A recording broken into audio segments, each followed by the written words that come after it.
Yohanes pasal 5. Yesus menyembuhkan seorang pria di kolam Betesda. Beberapa waktu kemudian, Yesus pergi ke kota Yerusalem untuk merayakan hari raya orang Yahudi. Di kota Yerusalem, dekat pintu gerbang domba, ada sebuah kolam yang memiliki 5 teras yang beratap. Dalam bahasa Ibrani, kolam itu disebut Betesda. Di teras-teras itu ada banyak orang sakit yang berbaring. Di antara mereka ada orang buta, orang pincang, dan orang lumpuh. Orang-orang sakit itu berkumpul di sana, sebab pada saat tertentu malaikat Allah akan mengguncangkan air kolam. Pada saat airnya terguncang, orang sakit pertama yang masuk ke dalam kolam akan sembuh dari segala penyakit yang dideritanya.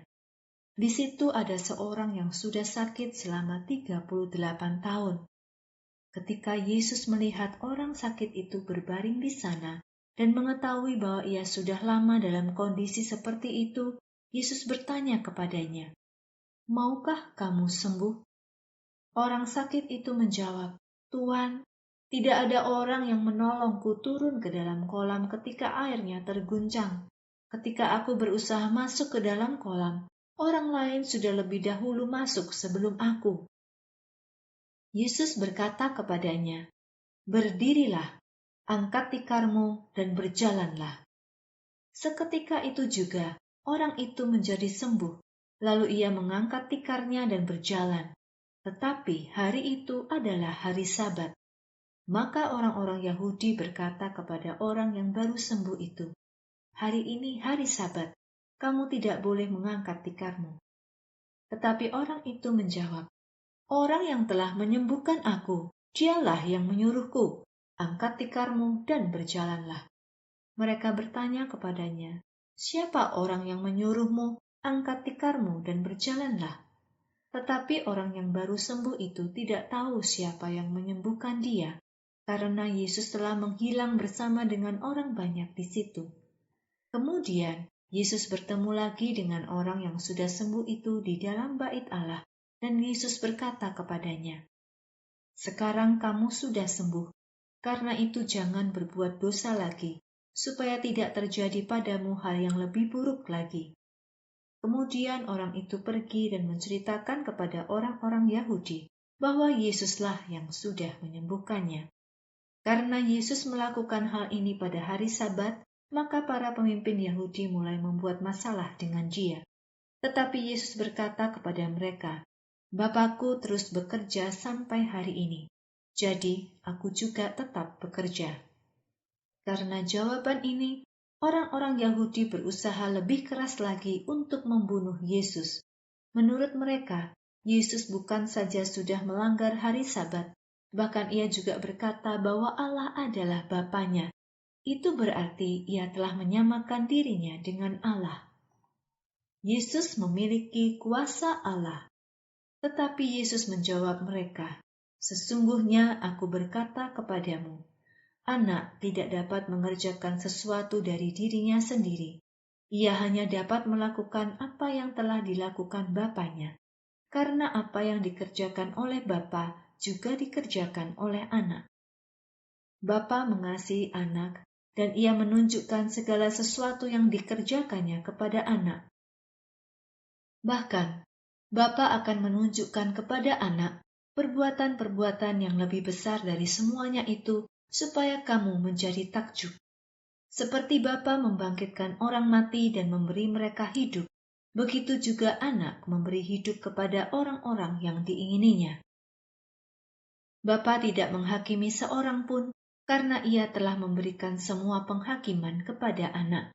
Dengan begitu, semua orang akan menghormati anak, sama seperti mereka menghormati Bapa. Siapa yang tidak menghormati anak, ia tidak menghormati Bapa yang mengutus anak. Sesungguhnya aku berkata kepadamu, siapa yang mendengar perkataanku dan percaya kepada Dia yang mengutus aku, ia memiliki hidup yang abadi. Orang itu tidak akan dihukum, sebab ia sudah lepas dari kematian dan masuk ke dalam hidup. Sesungguhnya aku berkata kepadamu, saatnya sedang datang, dan sekarang adalah saat itu. bahwa orang yang mati akan mendengar suara Anak Allah, dan mereka yang mendengar suaranya akan hidup.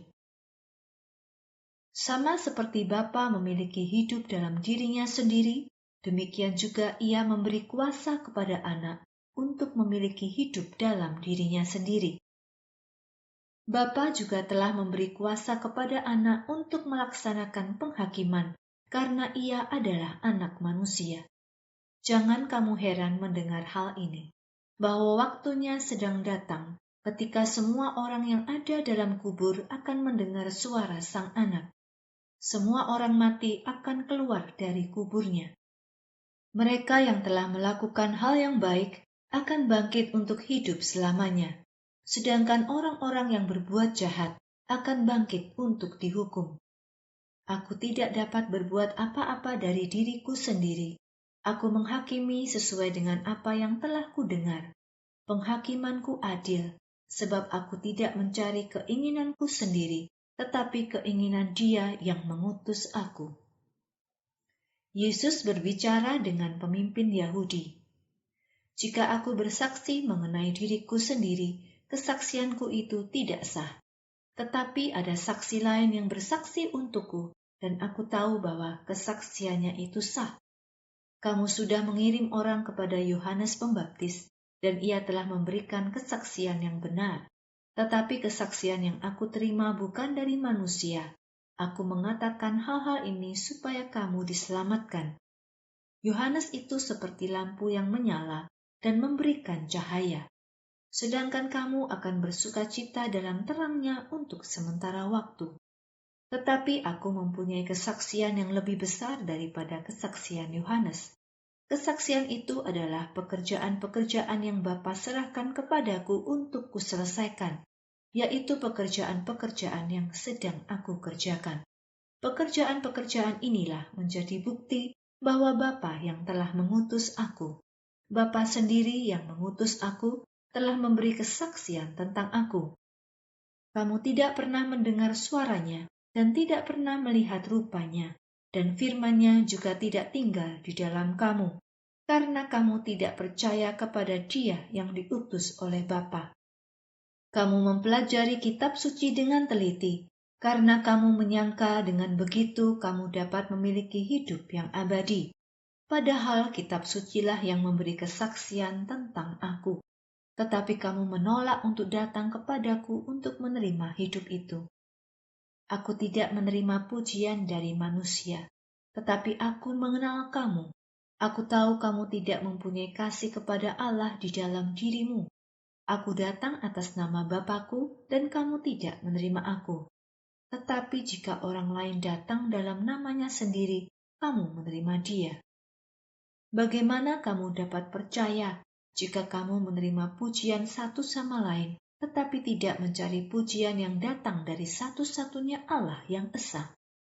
Jangan menyangka aku akan menuduh kamu di hadapan Bapa. Ada satu yang menuduh kamu, yaitu Musa, yang menjadi harapanmu. Jika kamu percaya kepada Musa, kamu tentu juga akan percaya kepadaku, karena Musa telah menulis tentang aku. Tetapi jika kamu tidak percaya pada apa yang ditulis Musa, bagaimana kamu akan percaya pada perkataanku